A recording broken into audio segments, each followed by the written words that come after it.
Panama case کا فیصلہ بھٹو کے فیصلے جیسا تہلکہ خیز ہوگا۔ کالم نگار Syed Sardar Ahmad Pirzada, the first blind journalist of Pakistan, APNS best Urdu column award holder, روزنامہ نوائے وقت، مورخہ 24 مارچ 2017۔ نواز شریف حکومت جتنی تیزی سے سڑکیں بنانے کی ماہر ہے، اس سے زیادہ تیزی سے اداروں کے ساتھ تعلقات خراب کرنے کی بھی ماہر ہے۔ اس کی وجہ شاید ان کی سیاستدان والی سیاسی لچک ہونے کی بجائے بزنس مین والی باٹا ریٹ غیر لچکدار طبیعت ہے۔ دوستوں کے سمجھانے پر نون لیگ کی قیادت کے کچھ دن اچھے گزر جاتے ہیں، مگر جلد ہی وہ دلدلی زمین میں جا گھستے ہیں جس کے اثرات دیکھنے والوں کو نظر آنا شروع ہو جاتے ہیں۔ مثلا نون لیگ نے نیوز لیگ کا معاملہ فوجی قیادت کی تبدیلی کی دھول میں بھول جانے کی کوشش کی، لیکن گزشتہ کور کمانڈرز میٹنگ میں اسے یاد رکھا گیا۔ جہاں یہ اس بات کا اظہار تھا کہ پاک فوج کی عزت کا وعدہ ایک قیادت سے دوسری قیادت میں شفٹ ہوتا ہے، وہیں یہ اس بات کی گھنٹی بھی تھی کہ سول قیادت کو تیاری رکھنی چاہیے۔ حسب روایت نواز شریف نے سگنل کو ڈی کوڈ کرنے کی بجائے شو آف اتھارٹی کا ایک اور مظاہرہ کیا۔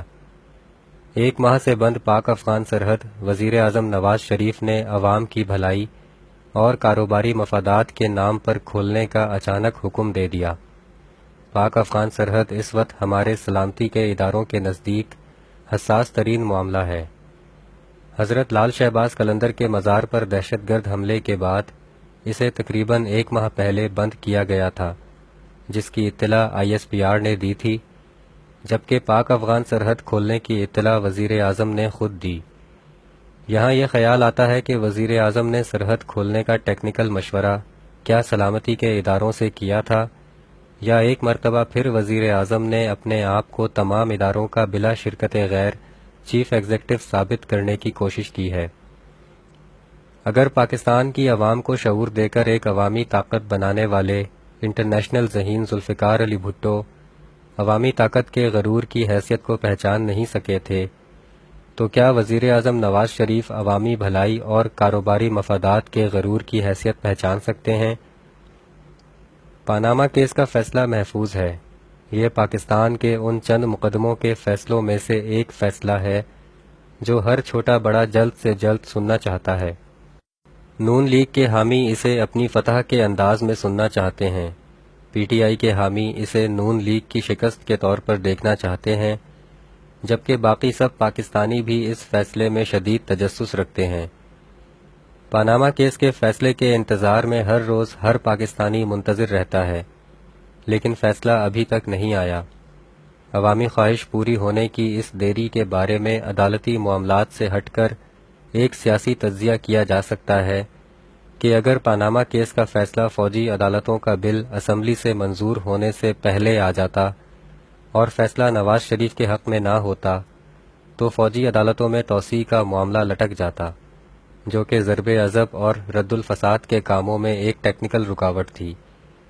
فوجی عدالتوں کے قیام کے حوالے سے سیاسی جماعتوں نے حتی الامکان ڈیلے کی کوشش کی، لیکن یہ بل پارلیمنٹ سے منظور ہونا ہی تھا جو ہو گیا۔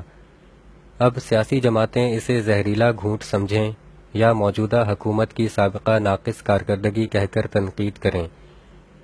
فوجی عدالتوں کے بل سمیت دیگر معاملات میں نون لیگ اور پیپلز پارٹی کی ایک دوسرے پر غٹرغوں کی تشریح شیخ رشید نے درست کی ہے کہ نواز لیگ اور پیپلز پارٹی ایک دوسرے کی انشورنس پالیسیاں ہیں۔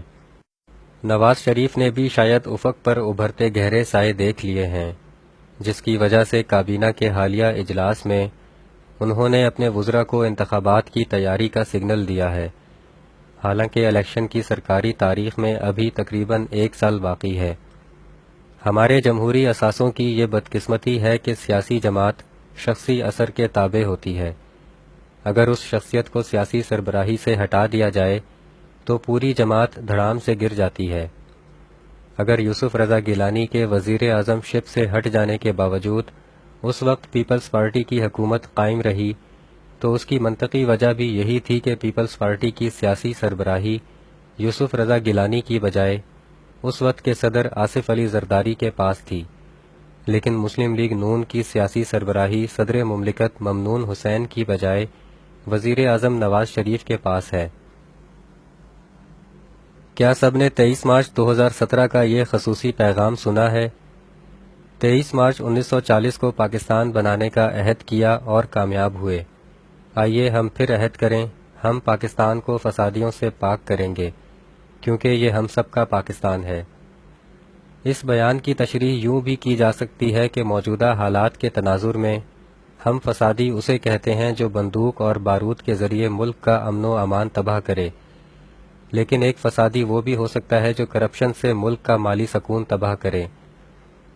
پہلی قسم کا فسادی قانون کی نظر میں دہشت گرد، جبکہ دوسری قسم کا فسادی عوام کی نظر میں کرپٹ سیاستدان کہلاتا ہے۔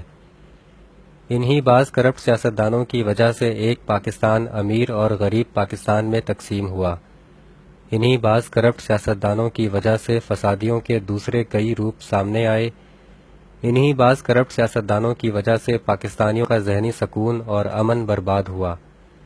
ایک پاکستان وہ ہے جو کئی طبقوں کا پاکستان بنا، اب ایک پاکستان وہ بن سکتا ہے جو پرامن پاکستان ہو، یعنی دونوں قسم کے فسادیوں سے پاک ہو کر ہی پاکستان ہم سب کا پاکستان بنے گا۔ کرپشن کو سیاست سے نکالنے کے لیے موجودہ پارلیمنٹ کی طرف سے کوئی فولادی قانون سازی نہیں ہوئی، مگر اب کرپٹ سیاستدانوں کو پارلیمنٹ سے نکالنے کے لیے عدالت کی طرف سے فیصلہ سازی ہو سکتی ہے۔ فوجی عدالتوں کا بل پارلیمنٹ سے پاس ہو گیا ہے۔ اب پہلی قسم کے فسادیوں کے خلاف رد الفساد میں کوئی رکاوٹ نہیں، اس لیے دوسری قسم کے فسادیوں کے حوالے سے پاناما کیس کا فیصلہ بھی زیادہ دور نہیں ہے۔ پاکستان کی 2017 کی سپریم کورٹ کا پاناما کیس پر فیصلہ 1979 کی سپریم کورٹ کے ذوالفقار علی بھٹو کی پھانسی کے فیصلے جیسا تہلکہ خیز ہو سکتا ہے، جس کے اثرات ہر دو صورت میں پاکستانی سیاست میں دور تک جائیں گے۔ شکریہ، دی اینڈ۔